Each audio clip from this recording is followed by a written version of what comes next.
Welcome to the new sound of online radio. Welcome to the sound of Universal Broadcasting Network. 'Cause you make me feel like I've been locked out of heaven. A mix of today's hits and hard-to-find favorites, combined with the most entertaining and intriguing talk anywhere. This is your sound. This is the sound of Universal Broadcasting Network at UBNradio.com. All right. Oh, baby. We are back with a monstrous show today.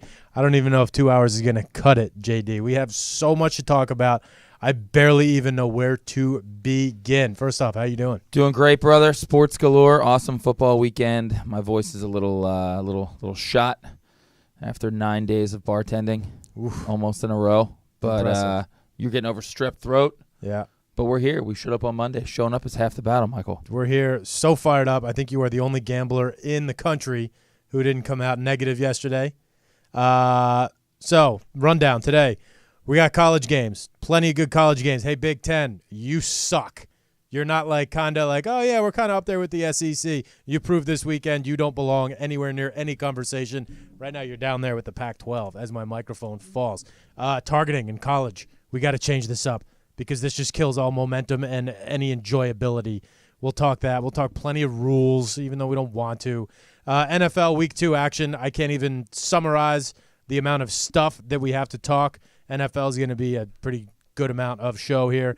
Dozens and dozens and dozens of storylines. Even breaking about 10 minutes ago with your boy Carson Wentz coming back. Pretty exciting this week. Vegas. Vegas is going to build many more towers after this week. Gamblers got absolutely rocked. The top 5 most bet teams in Vegas all lost. So Vegas had a very good day yesterday. Some interesting tennis stats I'm going to throw out later. I know the Serena thing isn't going away, but some interesting stats about fines over the last 10 years. New York Times put out an article today. Yeah, there is some sexism involved. So, ladies, you were right. There is sexism, but it is not what you think. So maybe it's time to dial it back a little bit. The story that won't die. Story that won't die. Carson Wentz coming back this week, like I said, after running into the buzzsaw this year's Linsanity, I'm calling it, Fitzmagic. D-Wade announced he's going to be coming back for 1 year. That might not seem like news. The reason why I'm bringing that up is because we're going to do a little NBA teaser this week. We're going to do one of our favorite games, a little over-under preview. Over-unders came out not too long ago, and I'm going to ask Jay some questions and get the expert's opinion on what he thinks about what you should be betting early before those lines start to move, and you might have to pay a little more to get the Knicks over-under what they might be at. I won't want to say what their number is. Baseball is still on, but it's finally starting to wind down. Now it's worthy to talk some division leaders, some wild card, possible outcomes. The Yankees are limping in. I'm wearing my Yankee Aaron Judge shirt today because he's back. Yankees are limping into the playoffs. They might not even have that coveted home game in the one-game playoff against Oakland, because Oakland is not losing and the Yankees are not winning. There was also a huge boxing fight on, if you're into boxing, this past Saturday. Canelo Alvarez against Triple G, Mr. Golovkin, Gennady. I don't even know how to say his first name. That was pretty good. That was good. That's what I wanted to ask you. Did you get that at the bar or no? No, but the bar, Okay. I mean, Cabo next door obviously had it, so, Okay. Got a lot of spillover, got a lot of phone calls. You guys showing the fight? No, we weren't showing the stupid freaking fight. Yeah, that's the worst on fight day. That's what I remember. You just need to do the an phone automated just message. doesn't stop ringing. 100%. Yeah. But yeah, it's a great sports weekend. You brought up baseball. It's just so funny how baseball finally getting to the important part of the season that actually matters, and it's just still playing like third, fourth fiddle. It's unbelievable. NFL. And I like baseball, and I will defend it, but I can't defend it right now. Because you know what?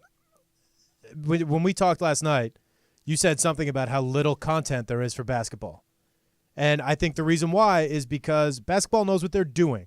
They can't compete with the NFL right now, or even college. Nobody can, because every sports freak is going nuts for NFL right now. I mean, when we walked in, and I forget his name at the front, the security guard, all he wants to do is talk to us about football and fantasy and the Cowboys and the Giants. That's all he wants to do. Baseball, and I hate to say this, I hate to be one of those guys who said, oh, I don't like this rule, we need to change it. This is the way it's been for 150 years in baseball. But there's that lull in the middle of summer. This sets up perfectly for baseball. There's that lull It's after the dog days when the baseball thinks they're starting to get into that home stretch, but people realistically know they're not even close. That time in like August, that's when you should have those playoffs get going. You will get all the press in the world because nothing else is happening. There's only so many training camp videos the football super freak can watch. Yeah. About week 1 in training camp. Come on. So baseball's finally getting there, but again, like the stink is worn off. Now we're into football. And it's good to be here. It's good great to be here in football. I love it. I'm looking for the stream right now. We up? We are not up. We are up? I don't see it. We'll figure this out. We need to be up. That was a good intro. We got to be up. Oh, good. Do we need Tony to put it up? Oh, he is? All right, cool. I'll let you know when it pops. Let's start. What do you want to start with? College football? Before Yeah, a we little get into all college. the ridiculousness of the NFL. The NFL is back. The NFL is fun, but we're going to probably do a long time on that. College football. Yeah, college. What were you thinking? Start off with USC. Because brutal game. There was an example I want to use in this about momentum. USC had an awful call. They seem to be on the right track. I'm very curious about the play calling. We were supposed to have Eric Layden come in today. He's gonna be coming in next week, but he's from Texas, huge USC guy. That's why I wanted him in this week. Very curious about the Clay Helton play selection with a green shirt freshman. Did we say green shirt or blue shirt? Green shirt freshman, JT Daniels in. USC, -5 yards rushing on 16 carries in that game. With a green shirt freshman. For those of you who don't know the term green shirt, he is a true freshman, but he also graduated high school a year early, so he should be a senior in high school right now. He should be playing on Friday nights at Mater Dei. There was a call in the second quarter which just took the momentum, changed it on a dime. It was a blatant safety. Texas quarterback, what's his name, Ellen Horn, something, I forget, clearly did not get out of the end zone. Both the announcers, one of them was Joel Klatt, who knows everything about Pac-12 football, made it very clear. I think Mike Pereira came on. I don't know if it was him, but it was one of the head officials came on and basically said there's no way this is a safety. And after that, the game was 100% totally different. There was a targeting call. Yeah, but isn't that on coaching? All right, I get it. All right, let's get down to the brass tacks of it, right? These guys get paid millions of fucking dollars to coach football. You can't allow one play in the first half of a football game to dictate everything that happens for the next 40 minutes of a game. But that's why this was such a unique situation. Yeah, I believe has to be better. Belichick would never allow that to happen. He's got to be a lot Urban better. Meyer, Nick Saban, great coaches would never allow that to happen. Something like that. Look, it was an egregious quicksand. call. That's what happened. That's why I'm bringing this up. That's why I'm leading with this. It was quicksand. Right after that, on that next drive, Texas came down and scored. Porter Gustin got tossed for targeting. Porter Gustin's one of the two best players, a captain on that SC team, got called for targeting. Is that the shithead that doesn't eat like food? That all he eats is like he blends everything up in a blender? That might guy? be Cameron Smith. No, I think it's the other. I don't know. One of these Gustin? nerds or some story about how he blends all his meals together and he eats 47,000 calories. And when he was 8 years old, all he wanted was kale for dessert. Give me a break. You know what you forgot after that sentence? What? Shout out to Porter Gustin. Shout out to Porter Gustin. Sorry. Shout out to the vegans. Time to get fired up. I don't know. Just shitty coaching, Mike. It is. That's what I'm saying. That's no question. Be a better coach, Clay Helton. Well, that's the question, is how much of this ineptitude, he's always been on the hot seat. Whether he goes 27-6 in the Pac-12 South, whatever it may be, he is always on the hot seat because he's not a marquee name. And Sam Darnold, they're saying this morning, was obviously disguising a lot of his ineptitude on offense. -5 yards with two very, very good backs. I believe one of them's a second-team All-Pac-12, All-American, Stephen Carr. -5 yards. Get out of here. 31 unanswered by Texas after that call. Look, if you're from L.A. and you're an L.A. college football fan, it's a shitty year. But, hey, lucky for them, they have the Rams. Bruins, 0-3. USC, they're 1-2, right? Yeah. But awful. But not even like a sexy 1-2. Right. Against like a great skill, like the Stanford loss. All right, they got into the red zone a lot. They couldn't score. Young team, I get it. You go on the road, you allow a safety to turn like a 1-possession, 1-point game into a 4-score game within like 10 minutes. Yeah. Just terrible. A team UCLA, that lost to Maryland, by the way.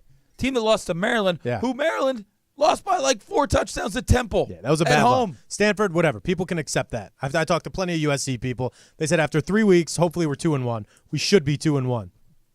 This was a really shitty loss. If my aunt had a dick, she'd be my uncle, Mike. Hey, all right, there it is. there you go. Are we up yet or what? We're up. We're up. We're up? People are firing on the message board now. Okay. I'm taking the jacket off. Do they get the whole show? Well, they're here now, so that's all that matters. All right. So let's go. UCLA football. Let's keep it local before we branch out nationally. Chip on the hot Kelly, seat yet. 0-3. You got the quarterback's dad tweeting up a storm.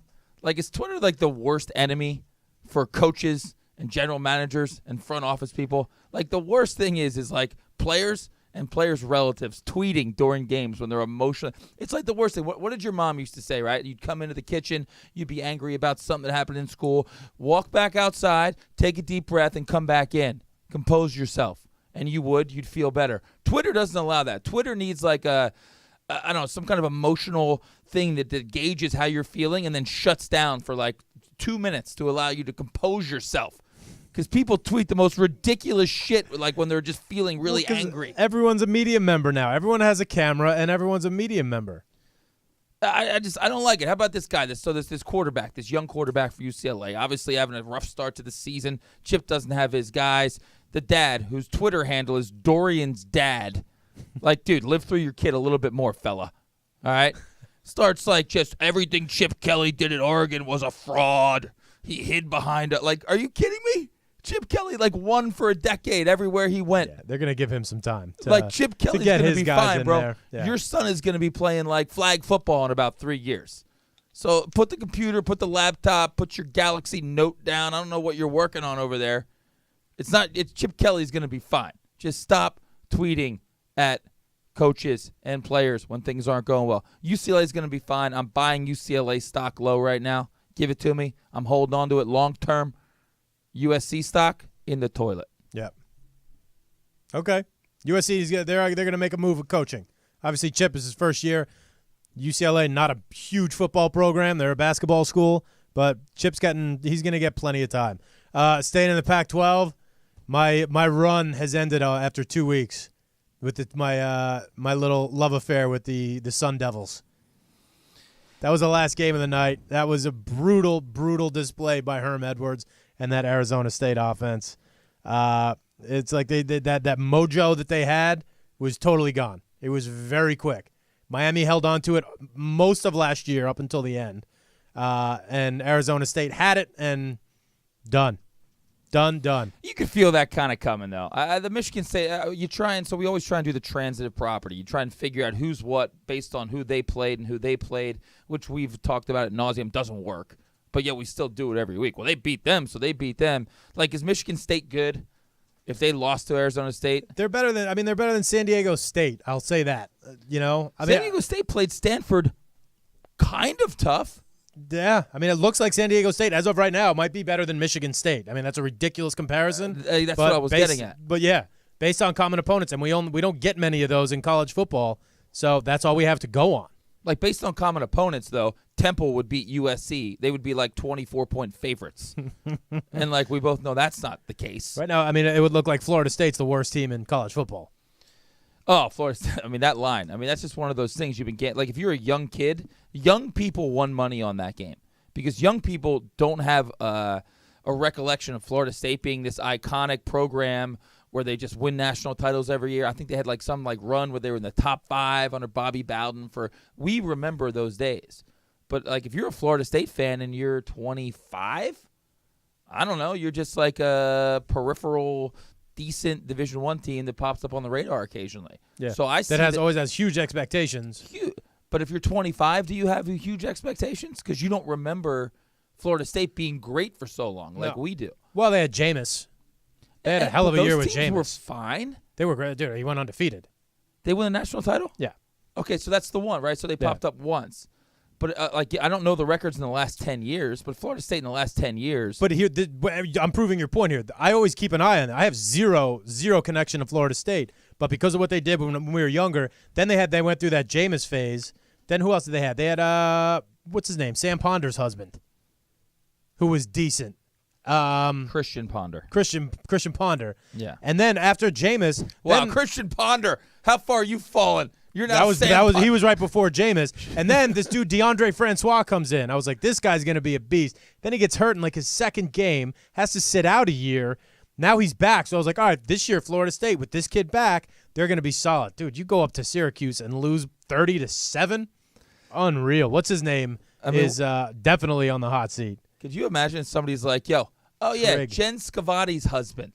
Like, not only she stole your name, but you're just forgotten at this point. Forgot that dude. I know, and I'm bringing him up as a point that he used to be decent. Sam Ponder's husband. That's so Sam freaking Ponder. bad. This Barstool story won't go away with her. I can't even read this shit She's anymore. awful. God. She's absolutely awful. But Yeah, all right. that's my point. So that's a weird line. You see Syracuse favored against Florida State like all day long. You and I are just going to hit the click button on Florida State, but they go in, they look terrible. They're not very good. The Bobby Bowden lineage is now, you've gotten too far away. Jimbo Fisher was one of Bobby's guys. He could keep it going, like you said, the Jameis year. But now you're like Willie Taggart.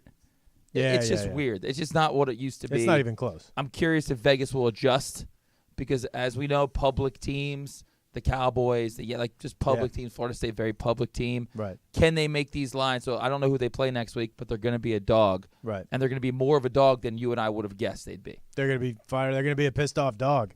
One of the games that I noted early that I double-checked our picks because I said, oh, Jay has to pick these guys. They ended up winning in Wisconsin, your 27-year-olds, BYU, going into Wisco. Oh, Now, I live bet 'em. No. Yeah, but Yeah. no, as one of the picks that we make. We make 5 picks every week. What's interesting about this is if Clemson loses, then they're still going to get into that Final Four. If Alabama loses and wins the SEC, they're still getting in. If Alabama loses and loses in the SEC championship, guess what? They're still getting in. They showed that last year. They didn't even play in the championship game, and they were in. But in the Big Ten, if you lose a game, it's kind of like the Pac-12. Your chances of getting into that Final Four are very slim. They're probably a little better in the Pac-10 or the Big 12. Sorry. They're probably a little better in the Big 10 if Wisco runs the table from now on, and then they beat Ohio State, and they beat Michigan or whoever they have to play, and then they win the Big Ten championship. They probably will get in. But that's a brutal loss, losing to BYU at home. Big Ten, speaking of, lost 7 games to unranked opponents on Saturday. So I hate to say that. I know Bobby Hayden loves Florida, loves the SEC, loves the ACC, always rips the Big Ten, but he's got 100% a point here. Big Ten, give it up. You're not in that upper echelon right now. It's the SEC, period. Well, I mean, Ohio State is the anomaly, obviously. I mean, they have a big eye test thing. You turn a game on. Ohio State has athletes. Like, you just watch Ohio State play, and you're like, all right, they could play in the SEC. Not a lot of teams could. So, but how did Ohio State? Is it Urban Meyer? It must be. How do you get that far ahead of everybody else? The Big Ten has been a great power conference our entire lives growing up. It's got to be. It's got because then you look at the rival. Look at Michigan. I know Kurt's just joined. We're not even going to bring up Illinois yet. Don't worry. Even though I do like them this week. I believe Thursday night. Harbaugh going to Michigan, and they are struggling. So it has to be Urban Meyer. Because when you break it down from where we're from, we're from Philly, New York, and we live in L.A. now for more than half our lives almost.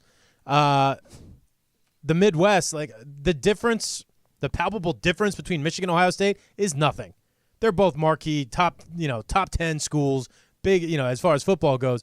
So it has to be Urban Meyer. It has to be. Totally. But yeah, but again, like outside looking in, yes, but the reality is, like you said, like Ohio State's just light years ahead. To go in and do what they did to TCU, again, close game, 2 quick touchdowns, that game is a blowout instantly. I got Alabama minus 125 to win the national title last week. I saw that. I'm on your page. Yeah. That's that's a steal. That's going to be minus 400 within a week, too. I don't know how it's not now. I thought it was a typo. I jumped on it immediately and bet it. You had a little bonus bet at the bottom of our page on Instagram. If you're not following, go to Mostly Sports on Instagram and follow. We're putting up picks every week. And then I had a little bonus teaser yesterday that I threw up. But yours, and guess what? You're going to be rolling again with it this week. Every Alabama week. first half. I took it. Absolutely, I took it. Yeah, I mean, it's just it's a lock every week. I bet it almost every week last year. I think it only lost once. Look, they're just better. It looks like they're playing just 11 on 7. These receivers. I have notes, from this weekend's games, and all I have for Bama is ridiculously good, plus 50 points in all 3 games. When Tua drops back to pass, these guys are so wide open. I feel like it's Saban adjusting to the times. We had a long talk about Le'Veon Bell this morning, about how he's effed. Running backs are going, the way of powdered wigs very shortly. Powdered wigs? That was a long time ago. That was a long time ago. Back That's in what my I'm day. saying. Back in your day, your YA Tittle days. We're going to wait on that phone call right now for a little bit. Sorry, caller, but we're rolling here. He's got the receivers now, and he's got the quarterbacks to do this. It's going to be, when you think about it, he's going to roll through a national championship, another one. Look, everybody out there, if you do gamble, you do have some kind of betting account. I see Mark Ehrman just popped up. I know he definitely does. Most of you do because you're mostly degenerates. Find Alabama national title. I don't even know what it is today. Maybe you can find it on your computer. But at minus 125, that is free fucking money. Yeah. They are not going to lose a game in the SEC. I think Ole Miss will actually end up being a pretty good team. They have some of the best receivers in college football. That is a good football team that lost 62-7 at home. Auburn, LSU looks fine, but none of these teams offensively. We think of Saban as a defensive coach. Alabama's going to come in with the big offensive line. They're going to have the running back. You think of Mark Ingram and Derrick Henry. These guys winning Heismans. This is not the Alabama that they were 10 years ago, which is kind of a reflection on what a great coach Saban is. It's not like, hey, I'm winning national titles doing this. I'm going to keep doing it. He actually upgraded after winning national titles. That offense is totally different. Great skill players, great defense. Again, they should be minus 4,500 to win the national title right now. The best team in college football by far. Bet them every week, first half. It wins every week. You don't even have to sweat it. I love it. I had over 24 points in the first half Alabama this week. They scored it in the first quarter. Just bet it every 28 week. points in the first quarter. Yeah. Just Crazy. bet it every week. It's On my always going side- to win. My side, Bovada, it's not up. The only futures I have for college is Heisman Trophy. I'm going to throw something out right now. I've been saying it for after his first game. Kyler Murray is plus 1,000. You love Kyler. Do you like his Oklahoma. name? Kyler? I don't know. He sounds like No, I don't the like his seventh Kardashian Dude, sister. he looks like a beast. Kyler Kardashian. He's putting up better numbers right now than Baker did in his high. I know every year there's a Heisman comparison. Baker is, a year removed from his Heisman? Kyler's already putting up better numbers than Baker had at this point. Tua's plus 150. Will Greer, people love him, plus 650. Dwayne Haskins at Ohio State, I took him a little back. I think I got him at like 1,500. He's now plus 700. Jonathan Taylor at Wisco. Don't waste your money on Dunzo. that. He's same as Kyler Murray and then Trace McSorley. How about your boy Cowherd? Look, I like Cowherd. He's good. He dies on a lot of hills. Yes. Like he plants his flag and he stays there, as like ridiculous as it is. So he's on this big Baker Mayfield thing. He What about refuses him? to acknowledge that Baker Mayfield is good. So he loves that this is his new thing. Well, that's not a new thing because he's been ripping Mayfield since the draft. But now it's like, well, look at Oklahoma. How good could Baker Mayfield be? They haven't missed a beat. They're better offensively than they were without Baker Mayfield. Yeah, that's one of his things. It's just so brutal. Because you know why he's doing that, I think, is because he was so hot on Sam Darnold, and now SC's 1-2, so he's saying, how good is Darnold? I told you how good he was. That's his thing. That's his argument. He just picks these two things and says, I'm right because of these two things happening. Two. Yeah, yes. because he saw Darnold 3 years ago at SC and said, oh, my God, who is this kid? Why is he redshirt? Get him in there, this and that. And obviously he's playing for the Jets, and he had a hell of a week 1. Obviously week 2, not so much. That's why I have to throw this bet out there right now. Cleveland -3 on Thursday. I know Cleveland, it's been, 628 days since you've won a game, but Cleveland wins that game Thursday night against the Jets. The Cleveland D, you said it last week, they're not bad. They're actually good. pretty good. They're They're ranked very good. 11th across the board right now in the NFL. They're going to give a rookie quarterback a very subpar running back squad, and I don't even know who some of these receivers are for the Jets. They're going to give them fits. Cleveland gets their first win in 628 days.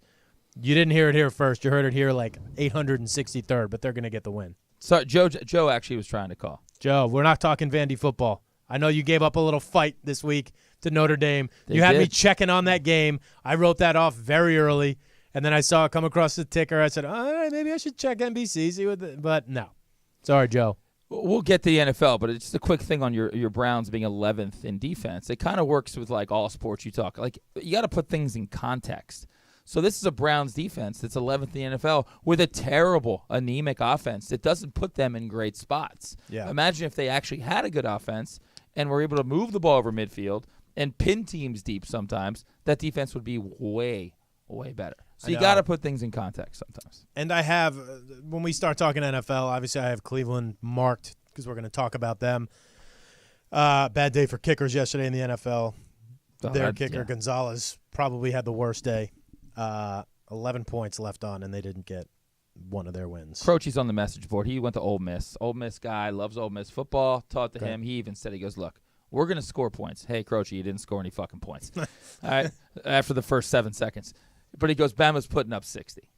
So just to like bookmark that Bama thing. Bama is just the best team, bar none. Yeah. Get in with your bookies. I cannot tell you enough. Like this is just free fucking money. What else? What else is going on in college football that is like noteworthy other than college football? Real quick, there was I don't know if anybody was watching this. I kept an eye on it because I know how hard it is to go play in Utah. Washington, they're the great white hope for the Pac-12 to make that Final Four. It's probably not going to happen. They looked awful. Jake Browning was my long shot for Heisman. He is out of the conversation. He's probably not even on the board right now. Yeah, but they won and covered. But they won, and they covered. Yeah. The reason why they covered. Why are you down on that? Because they looked like shit. They looked awful. They did go in and win in Utah. That's a nice win, great. Man. The amount of turnovers they got going on defense won them the game. There was a fumble. I believe it was an interception. Big man running back for Utah, clips the side of his hip, and he fumbles it out of bounds on like the 5-yard line. Kept him from a touchdown. But it didn't seem like that big of a deal at that point. Utah couldn't put the 6 in, didn't even get a field goal, ended up costing me a cover and them some momentum in that game. That was coming off of me watching that USC momentum switcher. You took Utah? Of course. That was one of my picks. I said they're going to beat Washington at home. Look, I don't get your take here because we know Morgan's on the message board. He's a UW grad.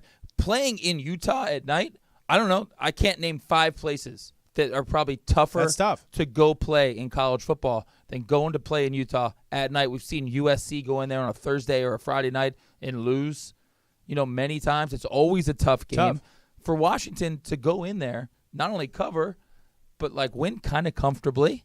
Yeah, I know there was a play here, a play there, but that's what good football teams do. It was a stressful win for them. If you're Chris Peterson, you see Utah on the schedule, you're just saying, let's just get in here. Let's get a fucking win. Let's fly out the same night because Utah is creepy as shit. Yeah. You never know if your players are going to get abducted and just like brought onto one of these compounds where you got like 30 wives. Who knows what's going on in freaking Utah?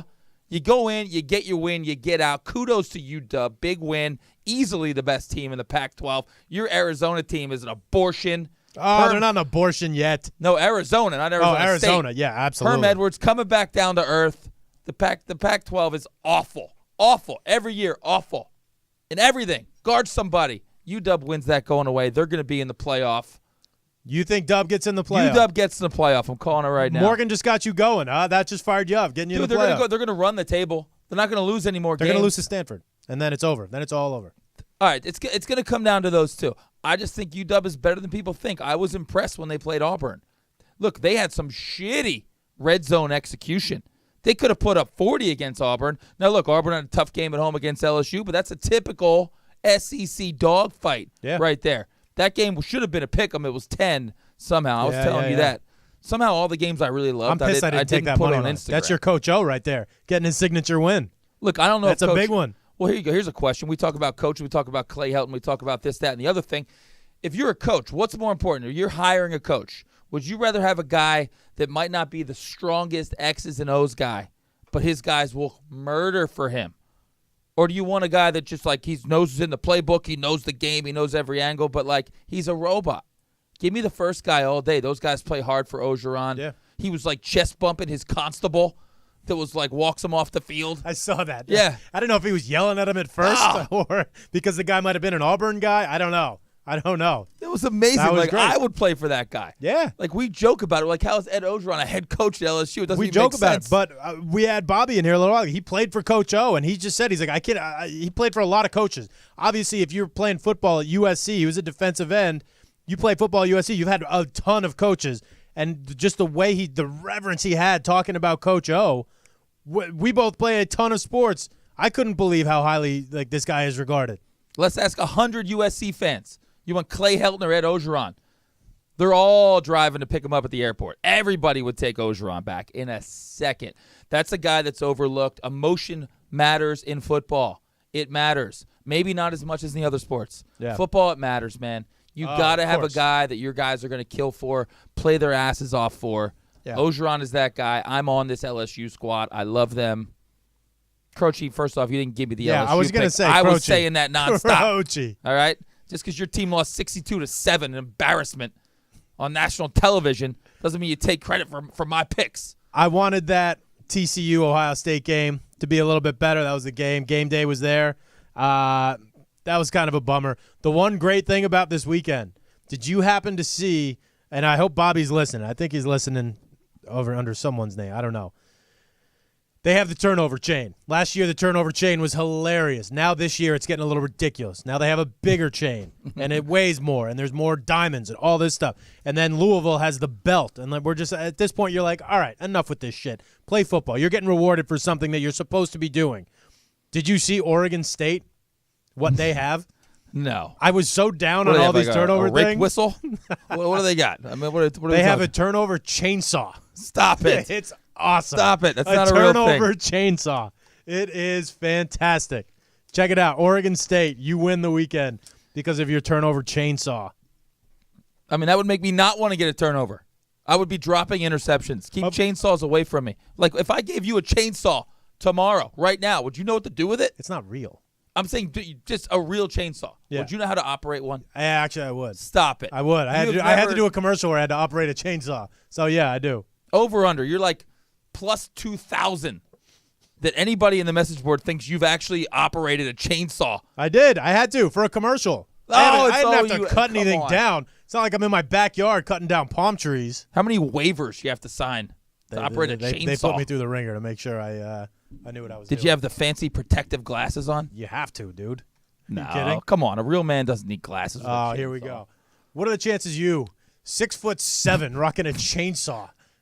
Zero. Yeah. I know my limitations. I don't ride bikes. I don't climb fences. I don't operate chainsaws. When was the last time you climbed a fence? I don't know. I was 14. I don't know how old I was. I stopped climbing fences a long time ago. I'm an that's old man. I don't ride bikes. You can't ride a bike, especially on the street. All right, you can ride a bike down the Strand, and it's got to be a beach cruiser if you're over 40. If you're over 40, stay the fuck off bikes. Get off bikes. Don't ride bikes down the street. You're annoying. Don't ride birds either. People over 40 don't ride birds. Just don't do it. For people who don't know what birds are, these little scooters around Santa Monica that people cruise around in and cause more accidents than you can't even imagine. When's the last time you climbed a fence? I don't know. That's what I was just trying to think. It's been a while. It's been a while. Good. We almost had to climb up. We were playing tennis about 5-6 years ago, and we got locked in.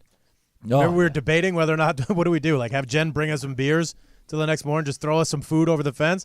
It was a tall fence. We're like, we're not climbing this thing. No, I'm not climbing a fence. That's pretty funny. Chainsaws.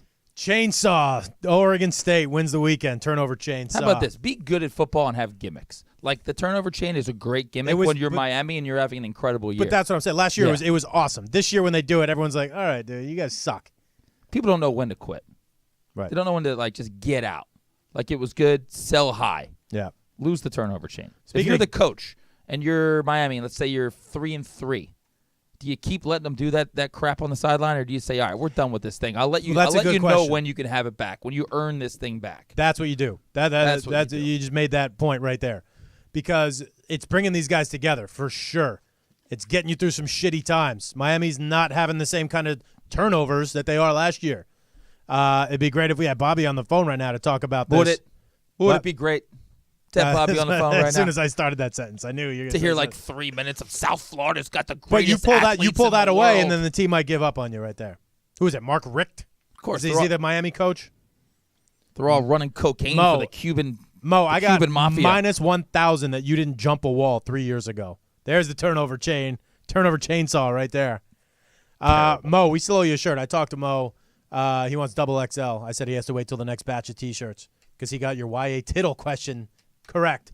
What was YA's first name? He's going to put it up again. It was something weird like Yarborough, something weird. What a legend. I had him on a fantasy team back in 62. Guy won me a title. First fantasy year. Legend. Yeah. Through 11 People didn't know what they were touchdown doing passes. yet. You already knew. You already knew about I'm in early, Mike. You already knew about PPR, all that I stuff. like to get in early. All right, so speaking fantasy, we got to talk a little bit of gambling. Switching gears right now to the NFL. The NFL is tough. We did a show last Monday. We were fortunate enough to do on Friday to preview the NFL and then follow it up on Monday, what we call Overreaction Monday. And this is, again, another Overreaction Monday, even though it seemed to have righted the ship a little bit. The 5 biggest teams that were bet, 4 of the 5 were favorites in Vegas, okay? It was the Steelers, the Patriots, your Eagles, the Texans. Those are 4. They were all favorites. They all did not cover. The one dog that everybody took that they said they were going to win was the Giants in that late game as the savior that last game, and they did not win. An absolute bloodbath in Vegas, week 2. Explain this. Well, it's the correction. We talked about it last week. It's the overreaction, the correction. Teams just aren't as good as we think they are. Yeah, Tampa showed up. Tampa was good. Look, the Ryan Fitzpatrick thing is very funny because 2 weeks ago, it's like, oh, right, everybody has a Ryan Fitzpatrick joke about like the Wonderlic test and going to Harvard. And now all of a sudden everybody's like, well, I told you Ryan Fitzpatrick was good. He had the single greatest year in Jets quarterback history. He did, but that's not saying much. Yeah, T.O.'s on Twitter today talking about I love T. T's my guy. But everybody's a genius with Fitzpatrick right now. He's good. He's very good. He's in a good situation. He's got 2 very good wide receivers. And there's a freedom, right, to playing sports when there's 0 expectation. He goes in there. They're supposed to lose. He can just let it loose and let it fly. And Yes. It's all working out really well right now. So I'm not going to jump on this hate the Buccaneers thing. But, like, it's 2 weeks in. Let's see what happens. People are going to adjust. Fitzpatrick's not throwing 4 touchdown passes every week. Give me a break. I read the New York paper every day. They were already putting Sam Darnold in the Hall of Fame last week. And then this week, you're just kind of like, oh, yeah, we're the Jets. Of course, he's going to have that's what happens. Week 2 adjustments. You know what I realized after watching Miami, even watching Detroit, who got smoked by the Jets week 1, they still lost, but Patricia righted the ship a little bit in Detroit. These are NFL teams, okay? They are very, very good at making adjustments. Miami, supposed to be one of the worst teams in the league this year. They made the adjustments. They not only played with the Jets, they beat the Jets the whole game. But that doesn't make you good, right? A bad No, team. that's standard. Yeah, That's bad standard. team beating a bad team doesn't make that bad team then good. It just means a bad team beat a bad team. The Dolphins are still bad. But no. The It's not a Jets bad are team beating a still bad team. The Jets after week 1, people were putting them in the freaking Super Bowl walking around New York City. The Jets beat the Lions. I know. I know. I'm not fighting you on that. I'm just saying. The Lions didn't look good yesterday. Matt If Patricia the Jets didn't played right like the they ship. should have been playing against Detroit, then they should have smoked Miami. But Miami did their research, did whatever, watched a ton of film from that one game with Darnold, and they gave him a tough time yesterday. A couple interceptions. He's going to throw a ton of interceptions. He still threw for 330. Yeah. They have 0 running game. He's going to have to throw the ball. I don't have it in front of me how many passes he threw. Fitz, okay? Deshaun Jackson, hell of a pickup from them last year. He's got 5 touchdowns thrown by Fitz. Do you know how many he's got from Jameis? None. 1. There you go. Listening to the radio this morning, overreaction mode. What are they going to do in Tampa Bay? That's not a question. This is not even a really, question. really, really simple. Really simple. You do nothing. You do absolutely nothing. You had a good point. You said I would take the plus money, whatever it may be, that they're going to outright release Jameis. That's a bit of a stretch, I think, but it's not totally out of the question.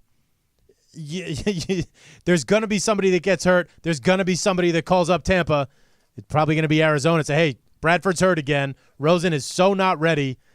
Let's talk about Jameis. What do you want? I said that to you yesterday, like maybe after his 3rd touchdown pass. I said, if you're the Bucs, you got to think about just cutting Jameis outright because it goes back to everything we're saying about emotion. Football is an emotional sport. You don't want the cancer around.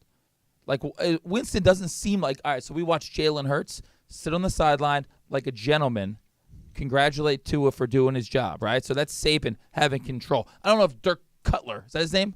Dirk Cutler? Dirk Cutter? Whatever the hell this guy is. I don't know if he has that kind of control. Jameis Winston comes back. He plants some negative seeds. Get rid of that guy. Roll with Fitzpatrick.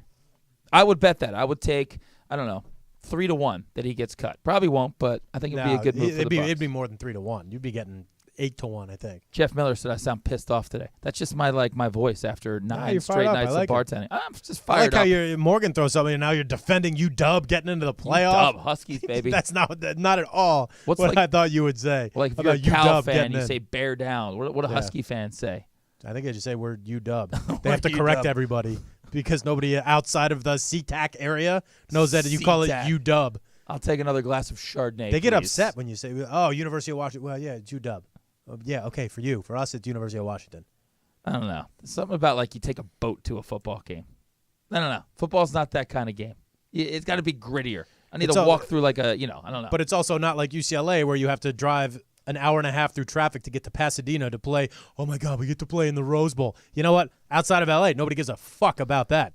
You're trying to recruit some kid from Florida. Go Dogs. Come here. Come to UCLA. We play in the Rose Bowl. A kid from Florida is going to say, who gives a shit about that? I got to get on a bus and drive an hour and a half to go to my own game where the students don't even show up? No, not a chance. Go Dogs and bow down. I don't know. Hey, look, I'm pro UW. I get it. They're going to be good. Those little hashtags and fucking go Dogs. Come on. It's like 97 schools with dogs as their mascot. But they're actually like Georgia are the Bulldogs. So it makes sense to say dogs. The Huskies, I get that they're a dog, but that's not even in your name. Is a husky a dog, though? Is a husky a dog? It's like a part wolf. Yeah, a husky is like a higher elevated version of a dog. Go Dogs. Go dog. You've kind of denigrated your husky by calling it a dog. Yeah, I don't like that. That's bad. That. I'm out. You're out of the Final Four. I'm out. Washington, out. Let's go Cardinal. Sorry, UW. Let's go Stanford. Down on the farm. All right, so what else? Oh, Cleveland right now. The people are talking. All right, is it Brown time? down. Brown down. That sounds better. That does Brown down. If you're Hugh Jackson, first of all, you have no clue what the hell you're doing. You're beside yourself because you're 0-1-1. Should probably be 2-0. But they're going to talk about this no matter how good Tyrod Taylor is playing. Is it time to start Baker Mayfield? No. I wanted you to say yes. No, it's not. Tyrod Taylor's been fine. I mean, it's just, look, the minutia and the margins of professional sports are a real thing. And, we see it every year. Look at the Cowboy team 2 years ago. They're 8-1 in games decided by 3 points. And, that's how you take that next step. And learning to win is a skill. And everybody loves piling on Todd Haley and Greg Williams, and especially Hugh Jackson, and maybe they're not the guys to push them over the edge. But watching Cleveland the first 2 weeks, there's no denying they have at least mid-level NFL talent on that team, enough talent to win games. And it comes down to kickers. San Diego last year comes out. They had that Korean kicker that they ended up cutting in week 4. They lost. They drafted him in the 5th round. 5th round. Ended up losing 3 of their first 4, if not their first 4 last year on missed field goals. Yeah. This is the fucking difference. You got the Josh Gordon saga. I know Coop was talking about that. Josh Gordon, hot take right now, ending up with the Pats. It's going to happen.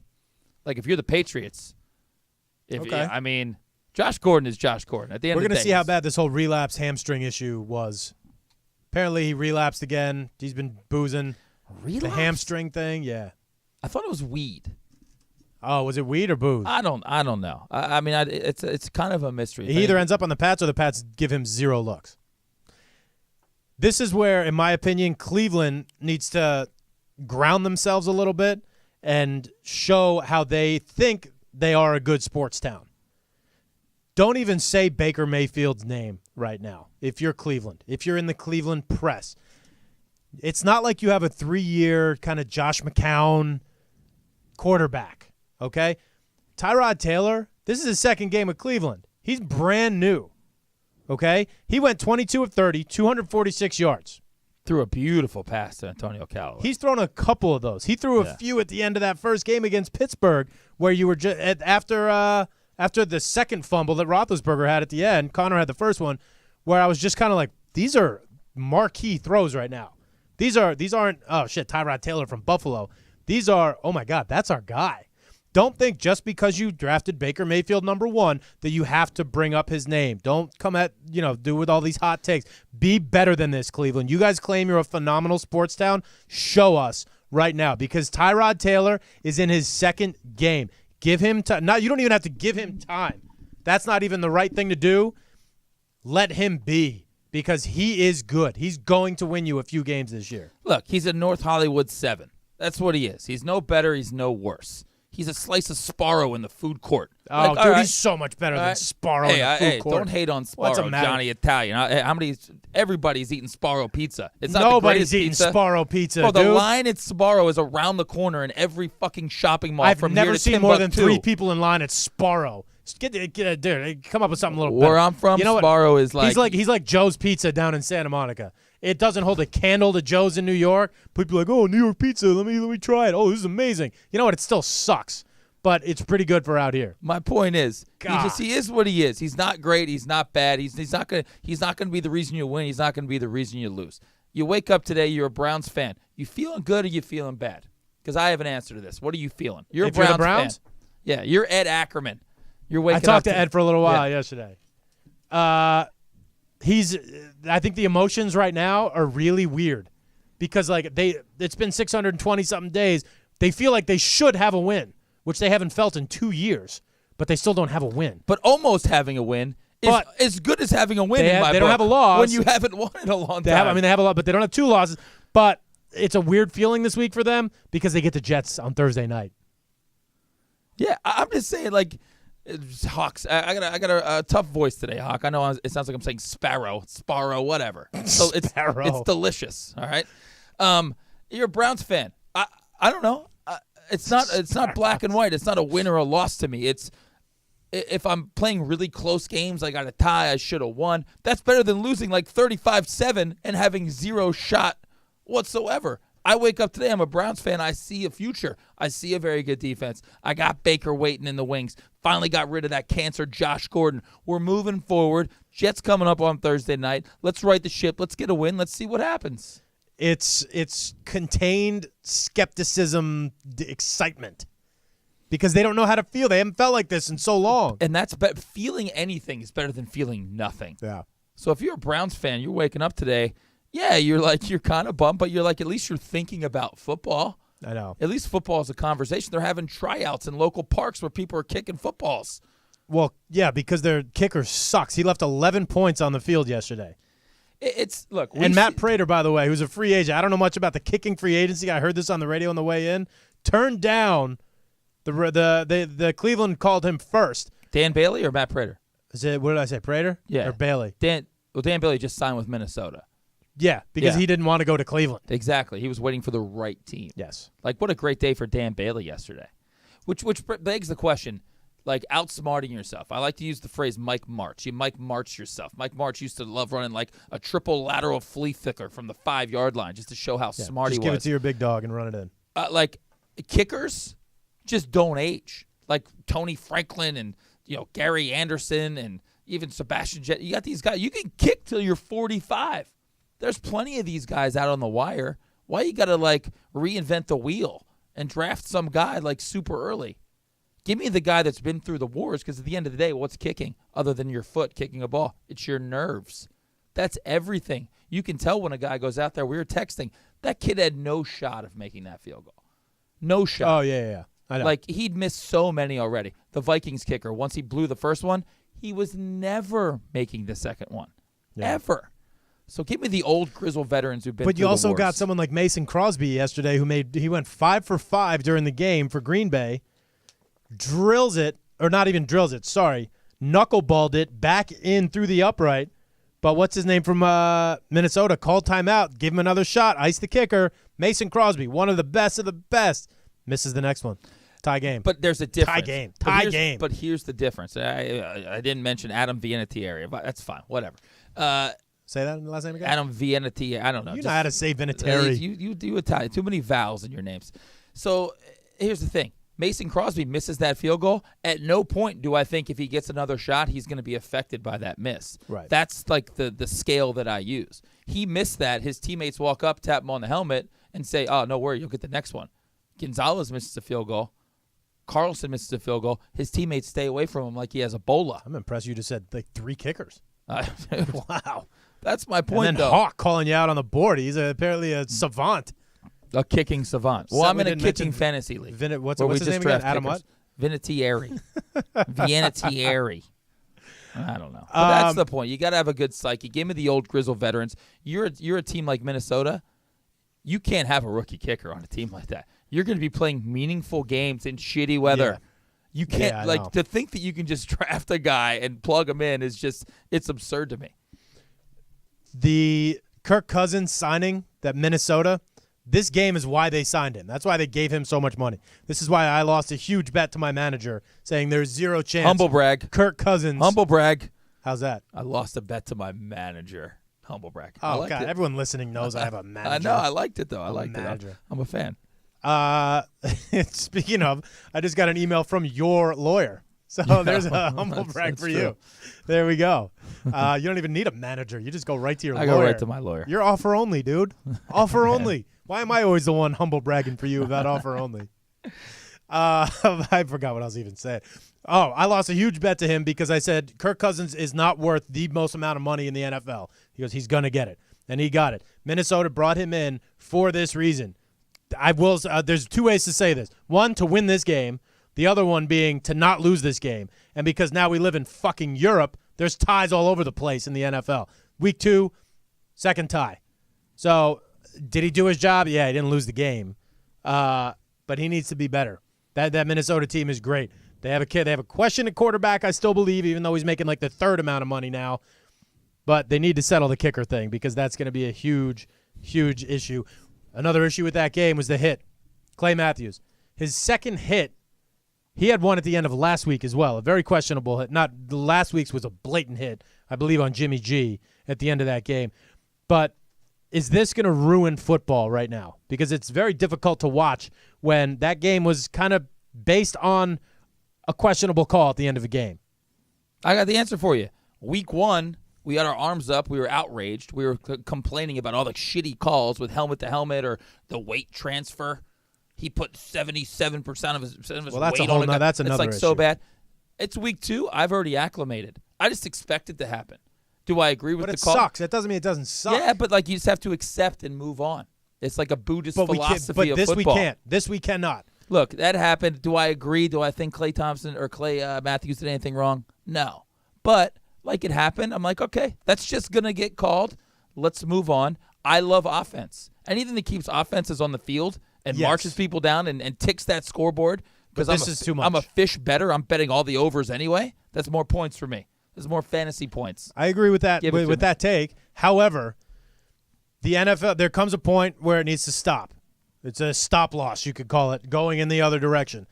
We get it. The NFL wants offense. Nobody cares about these big hits. Ronnie Lott today would not be playing anyway. He'd be suspended None of every those single guys game. would. Nobody How would. about Andre Waters? Shout out to Andre Waters. Rest in peace, my man. Huge fan of Andre Dirty. When your name's First Dirty shout out, Waters. Like he would have been kicked out like week 1 of the preseason. All those guys would have. Could you imagine the Bears linebackers from back in the day? Like, it's absurd. This, to me, is where I have to draw the line. Because this is making it a little bit unwatchable. Because anything to slow down the game. I understand we all want offense. We all love good quarterbacks. Protect these quarterbacks at all costs. Minnesota, that play that won you the game. Packers fans are up in arms today. And guess what? I heard a great take. Packers fans, even though you lost that game, need to calm down because you're going to play the Bears twice. Now they have Khalil Mack, and you're going to play a Minnesota defense another time this year. 2 phenomenal defenses. They're going to try and destroy the only prized possession you have on that team who's already hurt, Aaron Rodgers, who was limping around all game. I didn't think he was going to play. I went heavy on Minnesota and Minnesota money line. Luckily, that dropped out. But -3 killed me. Steve Atwater. That's tough because it ruins the flow of the game. It's like when I was complaining about the NBA with all these, you got to look at every little thing in the last 2 minutes. You know what? They're giving these teams like 7 extra timeouts. It's too much at the end of the game. Look, I'm not saying you're wrong in any way, shape, or form. I'm just saying it's time to accept and move on. This is week 2. This is just what it's going to be. It might even get worse.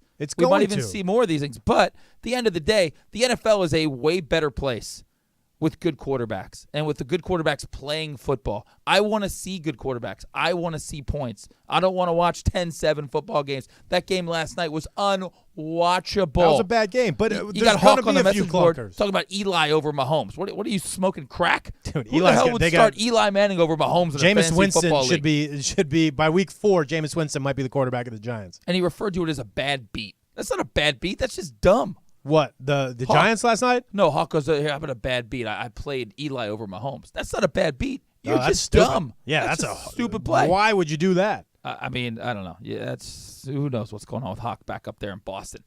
Jeez. But I want quarterbacks to be safe. I want to see points. Again, I don't disagree. Yeah. It's ticky-tacky shit. If I'm a Green Bay fan today, I'm like, man, that's bullshit. That was not 100 times out of 100. Matthews that's how he was taught to tackle. His dad, his uncle, these guys play the NFL. These guys are Iron Men. He plays football one way. He was a defensive player of the year. Clay Matthews, if I'm your coach today, I'm saying, dude, keep doing what you do. Don't change a thing. Well, okay, so here's another question, and this is why I think something needs to be changed. Steelers D. Who was playing D for the Steelers, Hawk? Jack Lambert? I No. hate how anytime there's any adversity, we need to change the rules. But the question I have for the NFL, and this is one they need to answer, I'm shocked they haven't by week 2, is how is someone like Clay Matthews supposed to stop his body weight? We don't even realize how fast these guys are moving. Okay, these guys run 4.4, 4.5 40s. That might mean nothing to a lot of the guys listening on the board. That is insanely fast when you're that big, have pads on, and you're coming in with a full head of steam. How is someone like Clay Matthews supposed to let up? Somebody said after the game yesterday, if I do that to someone like Ben Roethlisberger, if I don't wrap him up and drive him to the ground, he's going to spin out of that in 2 seconds and then throw the ball 50 yards downfield to Antonio Brown, and all of a sudden we go from 3rd and 18 to down by 7. Like, it's just the NFL needs to explain You're how. shouting at the wind, though. You're shouting at the wind. It's not going to change. So This will change. They have to We'll because see. there's no We'll explanation for that. They can't We'll see. explain how a player is supposed to do that. You can explain, okay, a player has to come down and complete the catch and not lose the ball, not have the ground cause. You can explain everything to that ridiculous catch rule as there might be 10 little, subdivisions on what constitutes a catch. You can explain all that. It's still bullshit, but you can at least explain it. This you can't explain. It's advice time with Uncle Jay for a second. So sit down. Let's go. I got the fireplace behind me. Don't tell me to ignore this because I'm going to shit on your advice time. All I'm saying is this. Most things in life, and we'll focus on football right now, are just better and more enjoyable if you accept the realities of them. So I enjoyed watching football yesterday way more than week 1 because I just went into it with there's going to be 15 calls that I think are horrible. There's going to be 7 catches that they take 11 minutes to review that I know are not catches or are catches.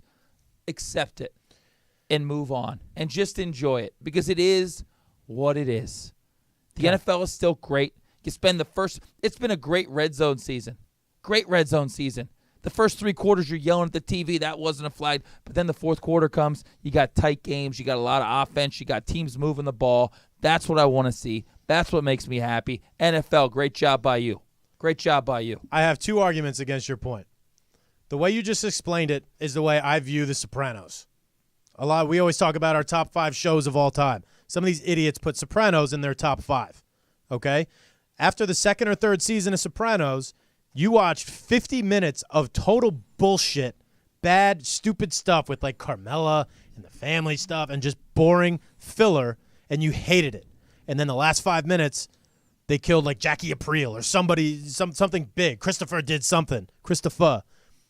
And it sucked you in for the next week. That's the way you just explained it. After a little while, that wore on me. Sopranos is nowhere near my top 5. No. Everyone's, oh, dude, you're Italian. You're from New York. Great. It sucked. It sucked, especially towards the end. That's what the NFL feels like to me right now, the way you explained it. Second thing, I need you to explain this. I believe it was in the Chargers-Bills game. In the end zone, a crazy play. Dude gets his helmet knocked off. Ball should be whistled dead. The ball is whistled dead, but the players are still playing because that's what they're taught to do. Somebody dives into the pile, hits the dude who lost his helmet on top of the head. Blood. Big time. He got hit. Whether he got hit with just the helmet or the little screws that keep the face mask on. Total incidental contact. He just happened to not have his helmet on. The guy gets flagged for unsportsmanlike conduct. It's a horrible call. And you know what I did? I accepted But there's not it. even a word I that says accepted horrible it and I call. moved on. But you're in the 1% of people that can do that. I'm an enlightened, elevated human, Mike. What can I say? We can't do that. The rest of us, things, that's why I'm here trying to us help. commoners who aren't up on your pedestal, I'm trying to cannot help, do that. I'm trying to help people enjoy their lives a lot more. Just accept it. When you're stuck behind the old lady driver who's driving slow, Can't do it. don't get pissed. Accept it. No. When no. the Mexican you lady honk at her until she moves, and then you go around, and then you progress. No. You move forward. No. You move forward even faster. You accept and you move on.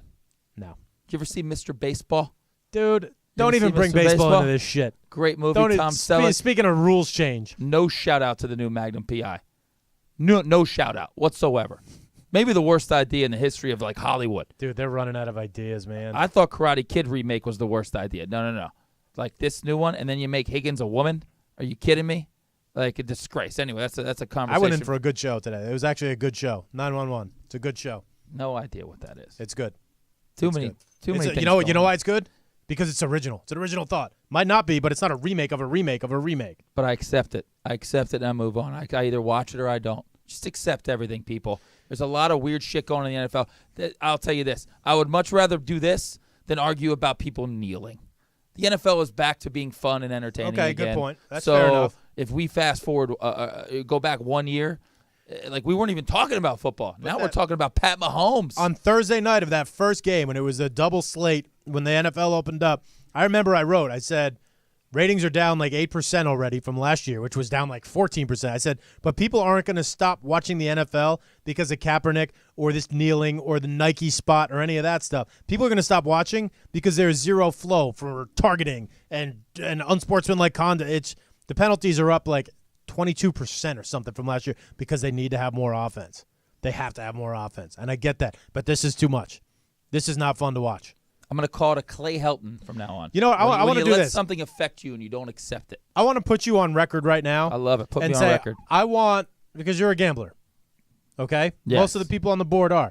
I want you to come in. There was a stretch yesterday, or a Saturday, where it was, I believe, TCU, part of the USC game, and then it carried over a little bit into Utah and Arizona State, where I had like 5 or 6 of those calls that I'm supposed to accept, according to the 1%, that I'm just supposed to accept. But they hurt me as far as gambling, whether it was a first half bet, an over, an under, whatever it may have been. There were like 6 or 7 in a row. I want that. I don't want it to happen to you, but I want it to happen to you and then have you come in here and say, It's happened I just to me. have to accept Look, it. Like people like myself, Gandhi, Socrates, Saban, Belichick, Auerbach, Jackson, we move on. We accept. We move on. That's what we do. That's what coaches say. You get a bad line call in tennis. where's you don't the let line, it. You don't let it allow you to lose 4 straight points. You accept it. You move on. But that's what the good players do. Well, Mike. That's why I'm here. I'm here trying to help. I'm not charging Hawk, good $200 for a seminar. This is a free show. Just trying to make the world a better Seminar. place. I'd pay for a Accept. seminar That's the from word you. for today. A fireside Accept. chat seminar for you? I'm going to tag this episode with so many versions of the word accept. It's going to be incredible. Accept. Move on. Shitty things happen. Hawk, I get it. Bad calls. You're supposed to play through it and everything. But this is getting ridiculous. When Porter Gustin gets thrown out of a game, and we'll God, talk you about keep that bringing real this quick. guy's name up. Dude, I saw the way the guy wore his helmet. If he gets hit hard, in whether it's the ankle, the shoulder, or the helmet, that helmet's coming off. He doesn't strap it in. Have you ever? I get that. Let me ask you. But Have you ever no, played hold a on, sport hold on, where hold there on. wasn't a bad call? No, I get there's bad calls. I'm not arguing that, but this is getting to be too ridiculous now. Why in college, if you get hit for targeting, which is a very, very, very subjective call, are you suspended for half of the next game if it happens in the second half of that game? That's too much. It's too much. Accept it. I'm not. Yeah, it's pretty clear. I'm not going to accept I'm it. here to help you. You gotta come up with something else. Nope. I'm not going to Acceptance. accept it. Acceptance, because you can't change it. You can't change it. NFL is not Even going to if be it's around a in 10. bad These call? guys are going to be wearing flags in 10 years. Love flag football. Huge fan. God, this is Won an so intramural title bad. freshman year for the Theta Chi House. You know what people like as much as points? What? Big hits. Why do you think the only reason anybody would ever watch hockey? Because they hit each other and they fight. Neanderthals like big hits. Stop it. Neanderthals. Go back Mike. and watch the Walk of Life video by the Dire Straits. It was all highlights and big hits. The bourgeoisie. Jesus, that We was like points. 1984. We like points, offense, chicks dig the long ball. And big hits. That's it. You want to see what's more exciting than when there's an interception, somebody turns around to run the other way, and then an offensive line just, boom, crushes the guy. I go to NASCAR to watch guys drafting, to watch the pit crews, watch the outsmart strategy. people. Yeah. You go to NASCAR to Of watch course. crashes. You're out of your mind. I got news for you. Out of your Rubbing is mind. not racing. Let's talk about something positive here. As good as Alabama is, the Alabama of the NFL, our Los Angeles Rams jumping all over -7 against the Chargers this week. We're way past adjustment Monday and overreaction Monday. I checked this morning to see what that line was going to be. I thought it was going to be about 10.5. The fact that it isn't even at 7.5, they were 13.5 this week against a really bad Arizona team. Let's at not home. get ahead of The ourselves. Chargers are a very good team, we think, but 7, jump on it before it goes to 7.5 because that's crazy. I want to read this about the Rams real quick because they're our local team. Over the past 6 quarters, the Rams have been absolutely unbelievable on defense. They've allowed 0 points, but it doesn't tell the whole story. Over 16 possessions, the Rams have allowed the Raiders and the Cardinals to rack up just 11 first downs. The two offenses generated more than 1 first down just twice, in both cases on the final drive of each other's respective games, which means the Rams were mailing it in on those 2 drives. Those 16 possessions have generated just 244 yards for an average just over 15 net per drive. The Cardinals didn't make it over midfield and take an offensive snap on the LA side of the ball until the final play of the game. Look, these are context stats, though. Again, they're context stats. They weren't playing the fucking Rams with Isaac Bruce and Marshall Faulk and Kurt Warner. The Cardinals might be the worst team in the NFL. That team is horrific. You loved Sam Bradford a year ago, by the way. We were sitting here one year ago, and you were like, Sam Bradford, get the bust ready in Canton. His career's been turned around. That Cardinals team is awful. They're not good. Awful. I'm not going to read a stat about I don't think look, the Ram defense is amazing. It's really good. Aaron Donald hasn't even gotten started yet. They only have 2 sacks. Look, they're amazing. You're not going to throw stats at me after they played the Raiders and the Rams. Dude, people were putting the Raiders in the AFC Championship game this year. Nobody is. The Raiders are people were, Gruden's going to revive them. Derek Carr for MVP. Amari Cooper. This team's amazing. You were listening to Kyle Brandt on NFL Network with that David Carr thing. Derek Carr. Nobody even knows his first name. The Rams are good. I'm not saying I know the Chargers not. are better than you think. I'm just saying I don't need historic stats when it comes to the Rams after they play the Cardinals. The Cardinals might not win a game. I'm excited. They're good. You should be. I mean, Akeem Talib, you got Peters, you got Donald, you got Sue, that defense, they paid for it, man. I had a fun debate with somebody last night. Let's get a little Rams geeky real quick. Let's do it. I like Jared Goff. Jared Goff, very good quarterback, great arm. Doesn't know the world's flat. It was a flat. What did he do on Hard Knocks? He didn't know the sun rose in the east. Yeah, the sun rose in the east, whatever it was. Like, that was kind of stupid. But are you on this side? Are you on the McVay side? Who's more replaceable, McVay or Goff? Goff. I totally agree. I think if you put Mannion in there, McVay would make him a good quarterback. Absolutely. He's very Andy Reid-ish in that way, in that it's kind of his system that makes people so much. He's Coors Field. Mm-hmm. He makes the stats better. They have a great team. They have great receivers, 3 very good receivers, obviously the best running back in football. They have a plan. Again, I'm a Goff fan, but this is all McVay. McVay has a jersey hanging in his locker room or in his office from Kirk Cousins, signed saying, "Thank you for my career." Because he's the reason Kirk Cousins was in Washington when he was quarterback's coach, the OC, whatever. Why Kirk Cousins is still in the league and got the biggest contract in history of football at the time. He's amazing. I mean, I'm reading up on this guy. He's one of those dudes who just from the get-go, and I mean like 4, 5, 6 years old, he's trying to hang out in locker rooms. He's trying to meet guys. He's trying to talk strategy, with Eric Dickerson back in 1982 or whatever when he's, just a little kid. And he just came around at the perfect time, I feel like. There's such a huge shift. I mean, we talk Le'Veon Bell. There's such a huge shift, and it's kind of ironic because he has Todd Gurley as his running back, the best guy in football right now as a running back. But he's opening up, and he's that kind of new offense that's coming in. Yeah, and look, I think Todd Gurley's great. I mean, he's the best running back in the NFL. But you touched on Le'Veon. We'll dig into that just for a second. Look, I don't think if Todd Gurley goes down for the year, I don't know. Malcolm Brown steps in. Maybe he does 70% of what Gurley does, and Goff Goff raises his game a little bit. You talked about Le'Veon Bell. Talk about people having shitty days yesterday. Zach Gonzalez had a shitty day. Daniel Carlson had a shitty day. Le'Veon Bell didn't even play football. He might have had the worst day of anybody. Yeah. You look around the league, you got Matt Breida, undrafted. What's he lost? $1.7 million now for 2 games? For 2 games. And you got Philip Lindsay. Is that his name? The kid from Colorado? Yeah. Undrafted.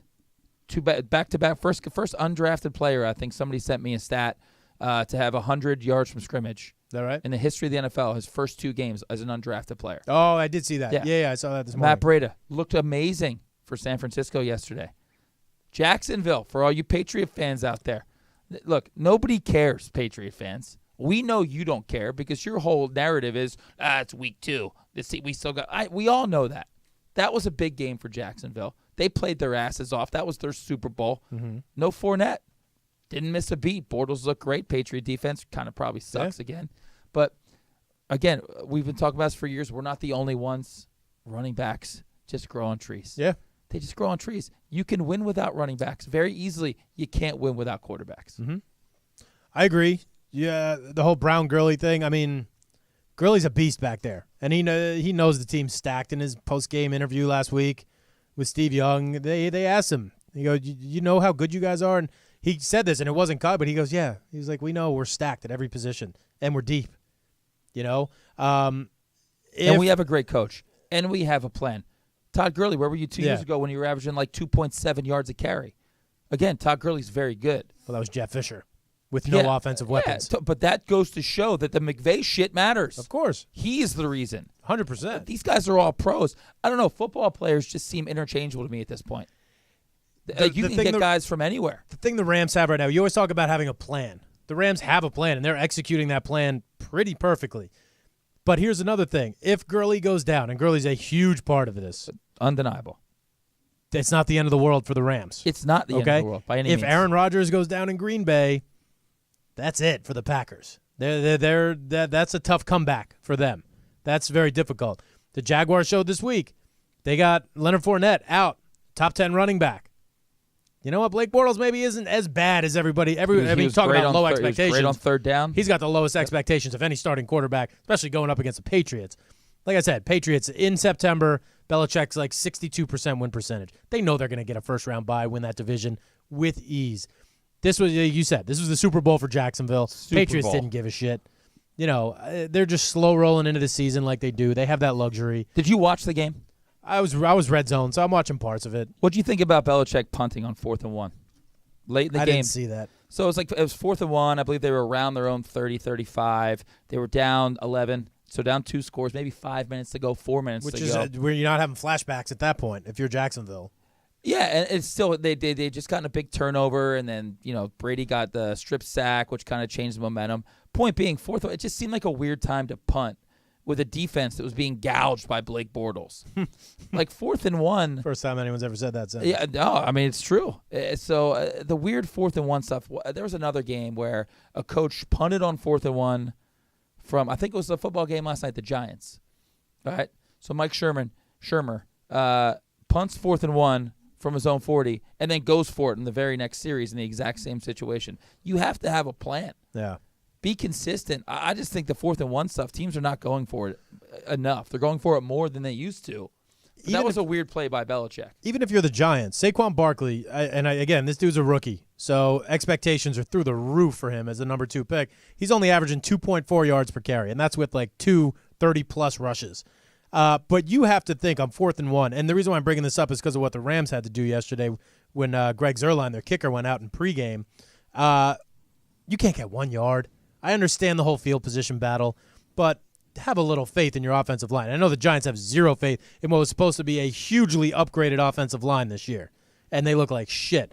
But the reason why I bring that up is because the Rams yesterday had to go for 2 every time because Greg Zuerlein was out. Hecker kicked 1. Then they brought Johnny Hecker in on what was actually shorter than an extra point. It was a field goal, and he got it. He got a game ball. Wade Phillips got a game ball for the defense not allowing a point.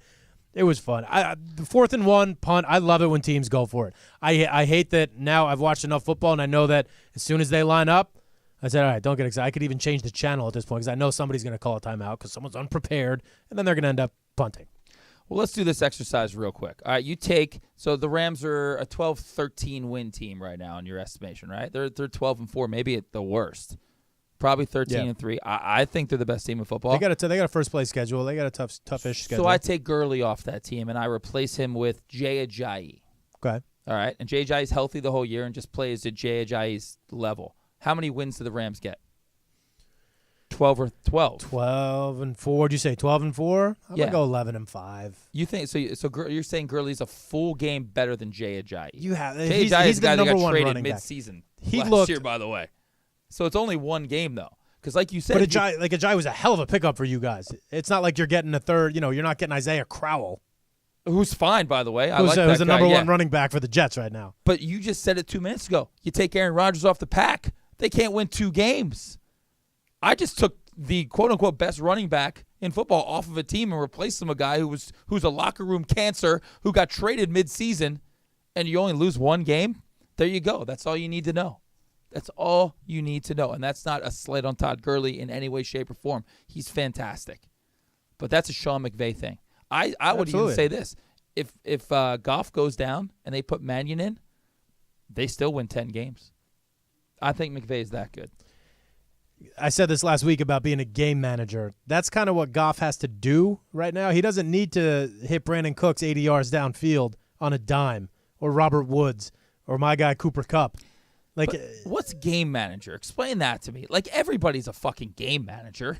Like, you make safe, smart throws. But like, Aaron Rodgers has to come out and be a gunslinger. Okay? There's one guy. Tom Brady is a game manager. I don't care what Tom Brady's says. a game manager. Yeah. But he's being a game manager for the greatest mind ever in football. The way they keep him from getting hit, it seems so simple, but obviously it's not. If they can't do that with Rodgers and all that, I mean, part of Rodgers and Russell Wilson, some of these guys, even Roethlisberger, get them out of the pocket. Roethlisberger can't move at all, but he's also impossible. He's like taking down a lineman. The way they keep Brady upright is so impressive with these quick slants and all this stuff. Even when they let Gronk get 20 yards downfield, Brady's not getting touched. But Rodgers he's a gunslinger. Rodgers isn't a game manager. But no, and I gave you that one. But my point is, most quarterbacks are game managers. Some are just better at it than others. Like, your whole point in the game is to not turn the ball over, to manage the clock. You run precise routes. Unless you're, most of these guys aren't that athletic. The Pat Mahomes thing now is so funny because people are like, oh, he's so athletic. Because he's black, he's athletic? Are you kidding me? Pat Mahomes is firing footballs down the field. He's not running around in the pocket with his head cut off, creating plays like Johnny Manziel at Texas A&M. Mahomes is a passer. He's not some great athlete. Most of these guys aren't great athletes. Tell me who the great athlete quarterback was that won a bunch of Super Bowls. You can't name one. Who was it, Bill Burr? Who said anytime a black quarterback does something, they say it's a great athlete. Yeah. Anytime a white guy does it, that was a smart play. It's like, the black guy jumps off and jumps over everybody from the free throw line, and the white guy's like, oh, shit, why didn't I think of that? Yeah. It's so fucking lazy. People are just, he's just a great athlete. No, look, Michael Vick was a great athlete. Guess what? All these guys are great athletes. Well, they're all great They're athletes. all sensational athletes. But point being, they're all game managers too. They're all managing the game. Aaron Rodgers runs around. He throws great on the run. Point being, he's kind of managing the game as well. When he's at his best, Aaron Rodgers is managing the game. So I think McVay, it's about these coaches putting them in good spots to do that. And McVay puts these guys in amazing spots. And shout out to Goff. Again, this is not denigrating what Goff does or Gurley does or any of these guys. Great coaching. Coaching matters in football more than any other sport. And it's not even close. Not even close. I agree. I mean, look at like I said earlier, look at the adjustments some of these coaches made this week. Miami, the Jets were supposed to smoke Miami if you're looking at week 1 results. Miami adjusted. It's the NFL. This is what they do. They won the game. They didn't even play with them. They won the game outright. It's crazy. What's funny is I was looking at the Jets before the season started at their schedule because everyone goes, it's such an easy schedule. Now I'm looking at their schedule after 2 weeks of playing. I'm like, that's not the easiest schedule in the world. It's funny how that happens week 2. Crazy. It's crazy. Before the season starts, everybody thinks they have the NFL pegged. Yeah. That's a first place schedule they got. By week 2, you're like, God, that schedule sucks. At the Lions and then Dolphins. Right away, every Jets fan, without seeing Darnold play one snap, was like, oh, that's 2-0. Guess what? It's not. It's 1-1, and you look like shit against Miami. Look, the NFC East stinks. It absolutely stinks. stinks. Yeah. As an Eagle fan, I wake up today. Wentz is starting next week. Cool. We get that injection in the arm. We get Wentz back. Life is good. You know why I'm excited for the Eagles season? Because the NFC East sucks. All we got to do is win 10 games, and we get a home game in the playoffs, and we're good. Yeah. All right? We're not winning the Super Bowl again. It's just not going to happen. Let's have a good season. Let's enjoy ourselves. Let's get some wins. Sucks. Jacksonville wakes up today. Very mature attitude today. I don't know if I like bro, it. acceptance, I don't like it. Mike. It's I don't about like acceptance. The AFC I South. like you flying off the cuff and being sucks. ridiculous. Oh, it's going to be an amazing battle between Houston and Marcus Mariota coming back for Tennessee, growing into himself, and Andrew Luck's back. I got news for you. Jacksonville runs away with that division. Division is absolutely atrocious. Well, I was listening to someone say, oh, the Jets are going to be 3-0 going to Jacksonville. This is going to be a battle. Guess what? They got to play the Browns. They're 1-1 right now. They got to play the Browns in Cleveland on Thursday night. Hate to tell you this, New York, but Browns get their first win in 628 days. Gee, how about that And division? the Jets are 1-2 going into Jacksonville. They're going to end up 1-3, and then they have to play Denver. AFC East, awful. Patriots are going to be fine. That's why, like, they wake up today. It doesn't matter. They're going to win 10 games in their sleep and win the division. And get like 3 buys. Yeah, so it just doesn't matter. AFC North. I don't know. Pittsburgh's in shambles a little bit right now. They can't stop anybody. Baltimore's terrible. Cleveland's whatever. When does Le'Veon Bell sign? Let's talk about him for a sec. Over under, he is back in camp this week. I'm calling it right now. Because what's the point of sitting out? You got to play football at this point. Do you? I think you got to play football. I think he's got to play football. If you're his agent, you're Le'Veon Bell's buddy. Like, what lie can you possibly tell him right now that makes him feel better? Well, hey, that's what I'm wondering. You're going to lose $900,000, but, dude, good job by you to stick to your guns. That's what I'm wondering. How many yes men does he have around him? His agent can't be a yes man. His agent is an absolute yes man because that's how you become an agent. But his agent's losing money, hand over fist right now. What does an NFL agent get? 3% of $1.8 million for 2 weeks? That's his whole year. We should have heard last Monday. Guess who was the first one in the Pittsburgh weight room today? Le'Veon Bell. Guess what? Today's Monday afternoon in Pittsburgh. You know we haven't heard yet? Le'Veon Bell is in the film room. He's got to be there, man. But it's different when you're not welcome back than when you are. There's that's the there's thing. guys that hold out, like these Seattle guys. They're loved, like on the defensive side of the football. There's guys that hold out, and like when they walk back in that locker room, people are stoked. Darrelle Revis did it a couple years ago with the Jets. People cheer for him. Le'Veon Bell walks in that locker room, he might get like a Dylan Meeks sup from somebody. That's all he's gonna get. Like nobody's gonna be excited. Like James Conner. If I'm a Le'Veon Bell fantasy owner, I'm not sitting here like, dude, he's coming back. My team's going to be okay. I know I'm 0-2 right now, but Le'Veon's coming back. I'm going to be good. No. Le'Veon Bell comes in. He's sharing carries with James Conner. James Conner has shown he's an NFL running back. They're not just going to hand the keys back to Le'Veon Bell. You think those offensive linemen are going to block as hard for Le'Veon as they do for James Conner? You'd like to say yes, but no. They're human beings. They're not robots. They don't like Le'Veon Bell. I don't know. First thing James Conner did when he scored was go right up to the offensive line and congratulate all them because they were the ones who got him in the end zone. I'm checking Meeks' post Josh right Gordon now. traded to the Pats. I'm checking to see if that's accurate or if he's making a prediction because you made that prediction about an hour ago. This is one of those things where, look, the Patriots can do no wrong. They've done it for a decade, 2 decades, whatever. It doesn't matter who they get off the scrap heap. Like, they rehabilitate people. Then they send them back off into the wild, and they regress back to who they actually They fall were. in like with everybody. They don't love anybody. This is like one of the tougher ones. Like, you could see it with Randy Moss. There's guys with red flags. Man, this is the biggest leap This of is a faith challenge. they've ever taken. And they had a guy that murdered people and who's now in prison. Right? This is the biggest. Dude, could you imagine if he was still playing with Gronk, with Hernandez? and Aaron Gronk? Hernandez was amazing at God. football. But, like, He's not in prison anymore. he's dead. Yeah, that's right. He's dead. He soaped up his floor and hung himself. Kind of a genius move on his part. Like, if you're really going to kill yourself, like, do it right. Like, don't give me a half-ass attempt. Josh Gordon, this is going to be fun to watch. This is going to be really good theater because there's a narrative in there where maybe 2 out of 10 times, 3 out of 10 times, Josh Gordon becomes amazing and catches 15 touchdown passes. Me being from New York, I'm very envious of the New England football situation, even though I don't give a shit about the Jets for the last 10, 15 years.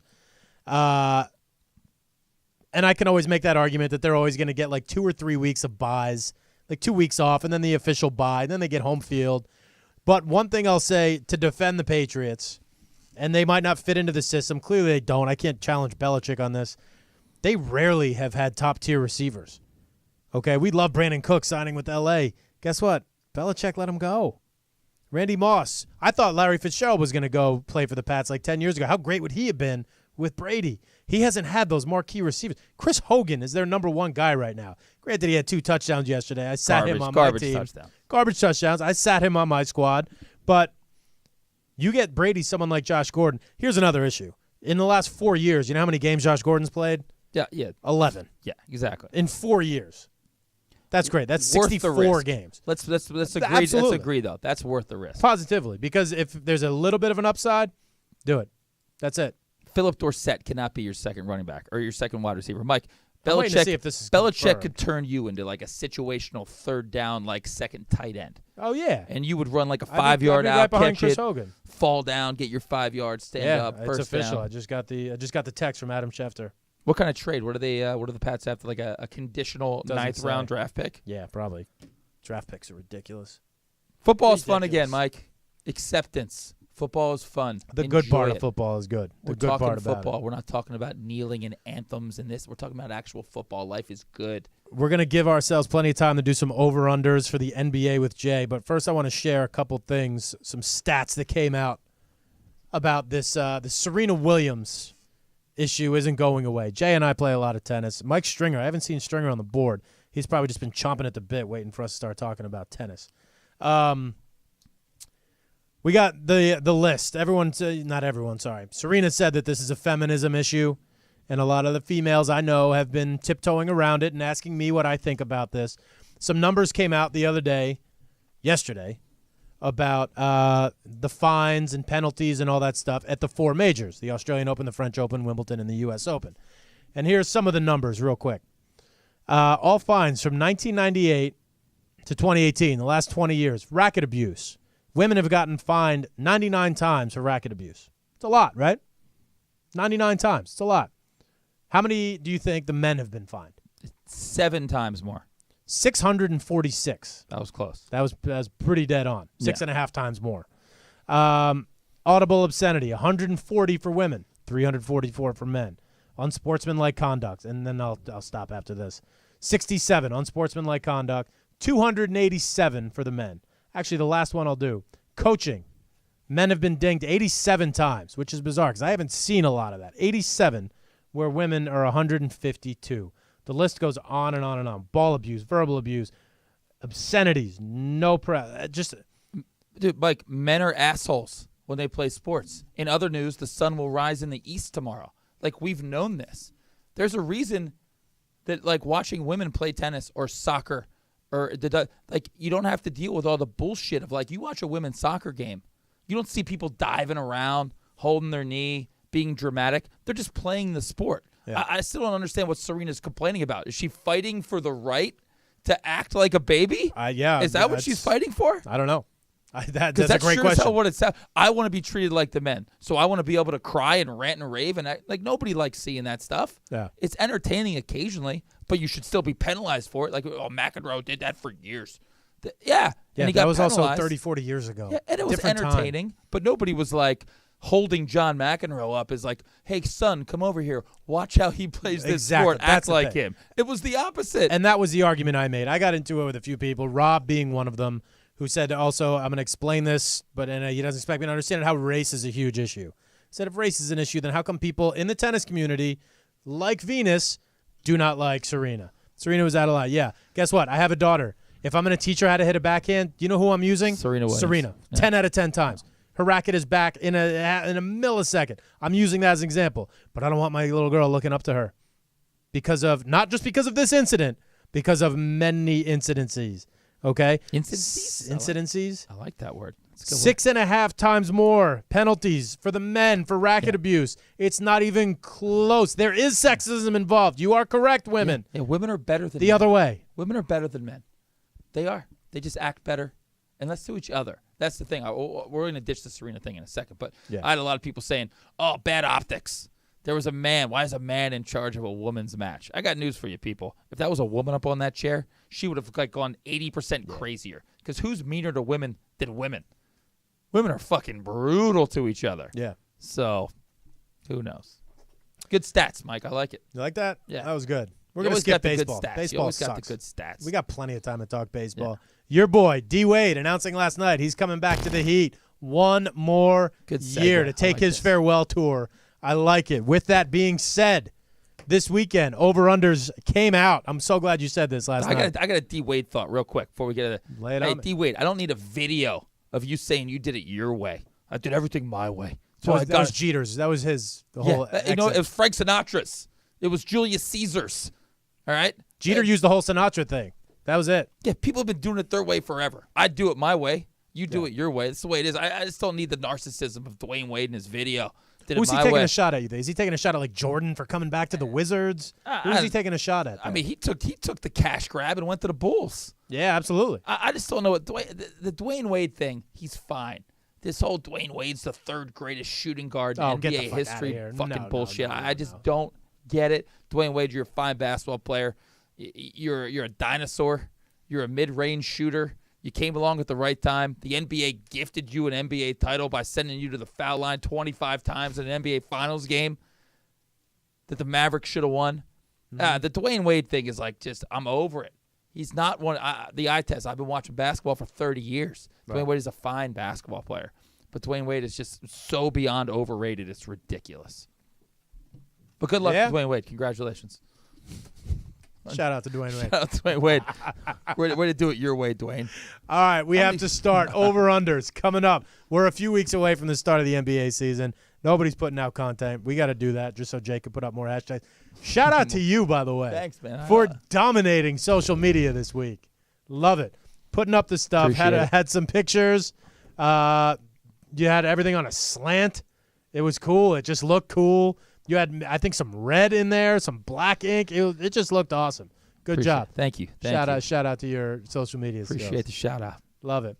Starting out with no other team other than your 76ers over under. For those of you listening who have no clue what we're talking about, 82 games in an NBA season. Vegas puts out over under lines on how many games a team is going to win. Right now, all the lines are pretty much minus 110, which is very standard. These are going to start moving. A lot of Vegas doesn't like to move the actual number unless it gets totally out of whack, which doesn't really happen too often because it's Vegas and they are very good at what they do. But you're going to have to pay a little bit more or a little bit less for certain teams to hit their number based on what kind of bets come in. So with that being said, Philadelphia 76ers, out of 82 games, what do you think they're going to win? Good to have NBA talk back, Mike. Thanks for indulging me. Absolutely. It's probably the only reason I do the show is to talk a little NBA. There's no NBA talk. NBA, a month away, by the way, October 16th, I believe, very first game. Over under Sixers, very excited. Love the Wilson Chandler pickup. Ben Simmons, another year better. Joel Embiid, another year better. East, obviously a lot worse without LeBron James. I'm going to go a little high here because last year I think it opened at like 41. It's got to have a 5 in front of it. It just has to. I'm going to go 50.5 wins. Okay. Oh, the pause. I must be way off. Well, I'm deciding how to put this right now. Yeah. Because you're not too far off on a lot of these. Whether we're talking, even if we're talking like Central Michigan playing Northern I'm usually Illinois, really good at the you're very over-under good game. with this. Yeah. The under bet on this, you got to lay 125, and I hate betting against a team I'm following. Oh, so it's high. Even with the Lakers, like I like taking the Lakers over because guess what? I come home, I'm sitting there, the late game on, I'm watching the Laker game. You want to cheer for the local team. This one's at 54. I almost said 55. It seemed like a big jump. It makes sense to me. 54, I'd probably take the under. 55 wins a lot of wins. Like you're still a really good NBA team. That line of demarcation is 50. You get 50 wins, you're a very good basketball team. There's always the Joel Embiid factor of missing a lot of games. Now, granted, they went on a huge run at the end of the season last year against a lot of shitty teams, but won like 17, 18 in a row without Embiid. But yeah, 54, I'd probably take the under, but excitement. Vegas, a lot of respect for the Sixers. Let's go. I got to write some of these down because I want to see how these lines move. 54 is at minus 125 right now. Okay, next team, and this is interesting. You mentioned Embiid getting hurt. This next bet, what you will make on this hinges based on somebody getting hurt. What we talked about, if Jared Goff went down right now and Sean Mannion came in, that line wouldn't move too much. If Gurley went out, it'd move a little more, but not much. If Aaron Rodgers goes out, your over bets are done. Next team I'm going to say, straight up I-95, about 2 hours, the Knicks. Oh, wow. You hit me with the two big dogs. You didn't even let me get, loose. Nah. You know, they get loose with the Bucks or the Rockets or some layups. All right. The Knicks, love the Kevin Knox draft pick. He's going to be a lot of fun to watch. See if Kristaps comes back, coming off a major injury. I don't even know if he's back to start the season, actually. I think he's out for a little while. No, he's gonna be out for a little bit. Yeah, he's out for a little bit. Year 2 of Frank Ntilikina. Not going to be good, Mike. Not going to be good. This has a 2 in front of it, almost guaranteed. I'm going to say 25 wins for the Knicks. Okay. Under 29.5. That's high. Low. Under. I have that bookmarked already. That's going to be a tough number. It's going to be tough for them to hit 30 if Kristaps stays healthy. I won my under bet last year. I believe it was 34.5. I won my under bet easily because Kristaps got hurt. That's what I was betting on because that's everything. That's me betting the under on the Packers, hoping that Aaron Rodgers gets hurt. That seems too easy. No, look, the trend I'm noticing now after just 2 teams, all these Eastern Conference teams have a few more wins because of the LeBron factor. LeBron being gone, people are not even factoring Kawhi coming in. But the Eastern Conference is obviously, in Vegas' mind, terrible. But somebody's got to lose. If they think the Knicks are winning 29.5 games, God knows what they think, like the Hawks are going to win. So we'll see. I like under. I like your bet. I like under. Knicks are going to suck. Let's stay in the East. Okay. With a very interesting team this year. The Raptors. Raptors, huge on the Raptors. Perennial 50-win team. Fired their coach of the year, Dwayne Casey, out. He was an abomination in the playoffs against the Cavs last year. Let Kevin Love just run wild like he's with the Timberwolves. Got the Kawhi. Love the Kawhi thing. DeMar DeRozan was, Kawhi is exponentially better than DeMar. If the Sixers are 54 wins, the Raptors have to be near there. They just have to be. I'm going to go there a little lower, 52.5 wins. 55 and a half. Okay. Pretty much even money. See, the Raptors are not winning 56. I'm loving all these unders. 56 games is a lot of wins. Somebody's got to win in the East. It's not gonna be the Knicks, but I just gave 2 marquee teams out there. They're gonna finish second and third going into the playoffs. But it goes back to what we were talking about the NFL schedule. So before week 1, we think, this team has a first place schedule. By week 2, we say, this team has a 7th place schedule. The narrative of the Eastern Conference being just so bad. I think what LeBron leaving did. Now, granted, they weren't great in the regular season last year, but it brought parity. I think it squeezes everybody together. Everybody's going to be clawing and fighting because it's that kernel of corn that is now out on the table for anybody to grab. Where LeBron just grabbed it and ate it. Yeah. Now everybody wants to eat. So I think it's going to create a level of competitiveness in the Eastern Conference that allows maybe some of the lower level teams to win a couple more games, but the higher level teams resting guys. You got to take that into account as well. Resting guys is a big thing. Yeah, give me under Raptors 50. That's a lot of wins, man. God knows what the Celtics are going to be. We'll get down to them eventually. Shifting gears a little bit to the West, OKC, another interesting team. Not interesting, sorry. But you know how I feel about this team. I nailed them last year on their under. Way overrated. Year 2 of this Paul George thing. Addition by subtraction with no Melo. No Melo. Very big. Billy Donovan. Another North Hollywood 7. He's just fine. Oklahoma City. You like my little banter? I'm like the guy. That's why I just let you roll because I like you. People get to hear your thought process. My stream of consciousness. I like it. People, they're kind of a public team with Westbrook. So I think the Western Conference is going to be. You might win. We just had surgery last week. Interesting but he's timing. Impervious, man. He just comes back. But at what point is he not going to? He plays like Iverson. Iverson just always used to be down on the ground. Westbrook's similar. He's not a touch guy like Steph Curry. He puts a beating on his body. At what point is one surgery going to be too many? I just think a lot of these teams, Oklahoma City and Denver and Portland, and all these teams are going to be somewhere in that 44, 45, 46, 47 range. Because to win 50 games in the Western Conference can be tough. All right, so OKC, I'll say 44. 48.5. Too high. They're just overvalue. They're just the same thing happened last year. They signed Melo and Paul George. Vegas gave them way too many wins. That is not you're basically a 50-win team if your over is 48.5. And that is not a 50-win team in the Western Conference. No way. That is a lock under. Okay. Another team, I always have these guys. For the last 3 years, I've had them kind of bookmarked to see what they do. I have a feeling I know what you're going to say here. The Timberwolves. The Timber Bulls? Yeah. So they're calling it Thibodeau signing all the guys. Yeah. It's like that. You'll wait for somebody to blossom. You're like, oh, what? When this kid's 13, he's going to take the next. Oh, okay, no. When he's 14, he's going to take the next step, and it just never happens. This could be the Timberwolves. This could just be their legacy, who they are. Jimmy Butler, great season last year. They had to win their last game of the year to make the playoffs. Western Conference, super tough. Karl-Anthony Towns doesn't seem to fit in. He's like the new millennial that's kind of watches his diet and plays Fortnite. And then he's surrounded by Jimmy Butler and Luol Deng and all these. Andrew Wiggins is awful. I don't like this team in any way, shape, or form. They got to be lower than OKC. 40, probably 46, 45, 46. 48 and a half. Oh, sorry. 45 and a half. Okay, so I said 45, 46 is 45 and a half. Yeah, that's probably like right around where they should be. The Bucks, big leap. So what I'm gathering is they're going to have a lot of wins for the Sixers, the Raptors, the Cavs, and the fourth team in that conversation is the Bucks. Cavs not yet. I didn't say. I meant Celtics. So those are the three teams. The fourth team in that conversation is the Bucks. Antetokounmpo, big year, dark horse, MVP. I'm very curious what his MVP odds are. I'm sure it's like everybody's jumping on that thing.